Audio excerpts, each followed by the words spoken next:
Alright, so hey guys, what's up everybody, I am Suhan. আমি আছি আপনাদের সাথে এবং আজকে একটা নতুন ব্লগ নিয়ে আপনাদের সামনে হাজির হয়েছি। ব্লগটি হলো একটি পাহাড়ি অঞ্চল নিয়ে। তো আমরা চার বন্ধু প্ল্যান করে এসে পড়লাম গাবড়াখালী গারো পাহাড় পর্যটন কেন্দ্রে। এখানে কিছু দুষ্টুমির মুহূর্ত আপনারা গানের সাথে উপভোগ করুন।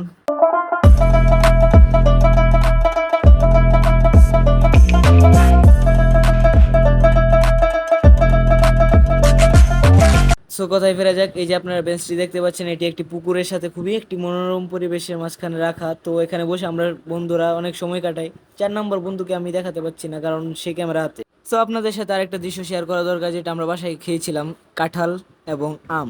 কাঁঠাল এবং আম আমরা নিজেরাই পেরেছি। তো এই খাওয়ার সাথে সাথে আমাদের পরিচয় পর্বটা সেরে ফেলি। আমি সুহান, হ্যালো। তো এখন দেখতে পাচ্ছেন এটা হিমেল, আমার বন্ধু, তার মা কল দিয়েছে তো কথা বলতেছে। এবং যে ফোন হাতে দাঁড়িয়ে আছে সে হলো ফায়াজ। তো সে সবসময় হাসি খুশি থাকে, তার জন্য তাকে অনেক বেশি ভালো লাগে।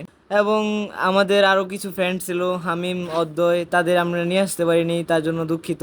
তাদের জন্য মনটা একটু খারাপ। ইনশাল্লাহ পরের বার যাবো বন্ধু। তো তারপর আমরা গাবড়াখালী গারো পাহাড়গুলোতে ঘুরতে থাকি এবং দেখি যে একটি ব্রিজ এবং কিছু সিঁড়ি আছে উপরে ওঠার জন্য, পাহাড়ে ওঠার জন্য আর কি। তো এই জায়গাটা খুবই সুন্দর ছিল।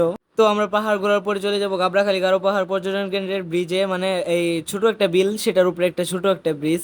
এক পাশে পানি আর গাছপালা, আর ব্রিজের অন্য পাশে আপনি দাঁড়ালে দেখতে পারবেন ইন্ডিয়ান পাহাড়। যেহেতু আমার বন্ধুরা আবদার করেছে বোটে উঠবে, তো সবাই মিলে বোটে উঠলাম। বোট থেকে পরিবেশটা দেখতে আরো সুন্দর লাগছিল, চারপাশে গাছপালা, পাহাড় পর্বত, আহ কি দৃশ্য। গাবড়াখালী থেকে বের হয়ে কাছে আরেকটা রিসোর্টে যাবো, যেখানে একটি ঝর্ণার মতো ফিল পাবেন, কিন্তু আসলে এটা ঝর্ণা না, আসলে একটা ছোট একটা নদী, কিন্তু এখানে একটা রবার বান আছে, সেখান থেকে ঝর্ণার মতো ফিল পাওয়া যায়।